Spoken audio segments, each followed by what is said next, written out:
যাই নামাজের উপর থেকে সিজদা অবস্থায় একজন বান্দা বান্দির কান্নার আওয়াজ শোনা যাচ্ছে।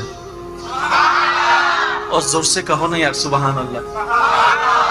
ওই বান্দাটা সবাই যখন চতুর্পাশের মানুষ ঘুমন্ত অবস্থায়, সে রবের সাথে প্রেম করার লক্ষ্যে, রবের দয়া পাওয়ার লক্ষ্যে, ভিক্ষা পাওয়ার লক্ষ্যে যাই নামাজটা বিষে সিজদার মধ্যে পড়ে গিয়ে ডাকতে থাকলো, আল্লাহ তুমি তো রহমান, তুমি তো গফফার, তুমি তো সত্তার, তুমি তো খালিক, তুমি তো মালিক, তুমি তো রহম করনেওয়ালা। আল্লাহ তোমার কাছে না চাইলে কার কাছে চাইবো? আমি গুনাহ করেছি, আমি স্বীকার করছি, তুমি ছাড়া তো মাফ করনেওয়ালা কেউ নাই। সুবহানাল্লাহ।